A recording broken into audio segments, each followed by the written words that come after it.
Hello everyone, আসসালামু আলাইকুম। কেমন আছেন সবাই? আশা করি সবাই ভালো আছেন। আমি আল্লাহর রহমতে অনেক ভালো আছি। তো সকাল সকাল নাস্তা করার জন্য ডালপুরি বানিয়ে নিয়েছি। তো এখানে দেখেন বেশি করে আজকে পুর দিয়ে ডালপুরি বানাবো। আসলে বাসায় তৈরি খাবারগুলো যে কোনো সময় ভালো লাগে খেতে, একদম স্বাস্থ্যসম্মত হয় দোকানের নাস্তার চেয়ে। তো আমি আসলে মাঝে মাঝে বাসায় বানানোর চেষ্টা করি। তো আজকে বেশি করে পুর দিয়ে ডালপুরি বানিয়ে নিয়েছি। তো আমরা আসলে দোকান থেকে যেগুলা কিনে আনি খাই ডালপুরি নামে, সেগুলোর মধ্যে একদম ডাল থাকে না বললে চলে। তারপরও কিনে এনে মাঝে মাঝে খেতে হয়। তো এখন সুন্দর মতো একটু মেলে নিচ্ছি ডাল দিয়ে। পুরটা একদম বেশি করে দিয়ে মুড়িয়ে নিয়ে এখন একটু মেলে নিচ্ছি হালকা চাপ দিয়ে। বেশি চাপ দিয়ে যদি এভাবে মেলি তাহলে হচ্ছে এগুলা ভেতরে পুরগুলা বের হয়ে যায়। হালকা চাপ দিয়ে আস্তে আস্তে সুন্দর মতো মেলে নিচ্ছি আমি। তো দেখেন মাশাআল্লাহ খুবই সুন্দর হয়েছে। আর বাসায় বানানোগুলো একটু বড় হয়, আমি একটু বড় বড় করে করতেছি। দেখতেও সুন্দর লাগে, খেতেও ভালো লাগে। তো আপনাদের কার কার পছন্দ ডালপুরি? আমার ভীষণ পছন্দের একটা খাবার। আমি অনেক সময় দোকান থেকেও কিনে এনে থাকি, তবে সেগুলোর মধ্যে তেমন পুর থাকে না।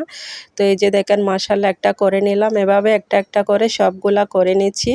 তো আরেকটা করে নিচ্ছি, দেখেন সুন্দর মতো। এখনও বেশি করে পুর দিব। বেশি করে পুর দিলে আসলে ডালপুরিটা খেতে অনেক বেশি ভালো লাগে।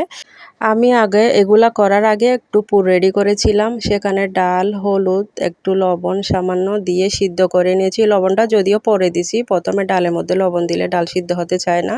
তো ভালোভাবে সিদ্ধ করে নিয়ে আবার তেলের মধ্যে একটু ভেজে নিয়েছি। হালকা করে চিলি ফ্লেক্স দিয়েছি। তারপর তেলের মধ্যে এগুলো সুন্দর করে নেড়ে ছেড়ে একদম জোরে করে নামিয়ে নিছি। তো সেগুলা ঠান্ডা হওয়ার পর এখানে আস্তে আস্তে পুরগুলা ভরে তারপরে আমি ডালপুরি রেডি করে নিচ্ছি। তো খেতে মাশাআল্লাহ খুবই মজা হয়। আমার হাতের ডালপুরিগুলো প্রায় সময় করা হয়। তো আপনাদের সাথে তেমন শেয়ার করা হয় না। তো একটা একটা করে আমি তেলে ভেজে নিচ্ছি সবকটা রেডি করে। তো দেখেন মাশাআল্লাহ একদম ফুলকো ফুলকো হয়েছে। এই ফুলকো ডালপুরিগুলা খেতে অসম্ভব মজা হয়।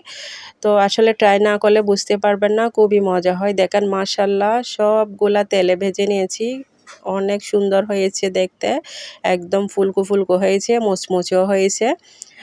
তো আপনাদের কেমন লেগেছে কমেন্ট করে জানাতে ভুলবেন না। খুবই সুন্দর হয়েছে। আমার তো দেখে একদম মন জুড়িয়ে গেছে। তো আপনাদের কেমন লেগেছে কমেন্ট করে জানাবেন।